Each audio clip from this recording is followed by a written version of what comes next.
Happy new year వచ్చేసింది జోరుగా, hearty welcome చెప్పేద్దామా హాయిగా. కొత్త కొత్త ఊహల్లో తెలిపోటియా, మనసులోని ఆశల్ని పంచుకో బ్రదర్.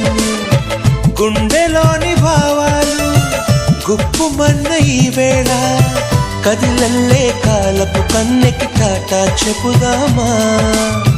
జనవరితో అడుగులు వేస్తూ ముందుకి పోదామా.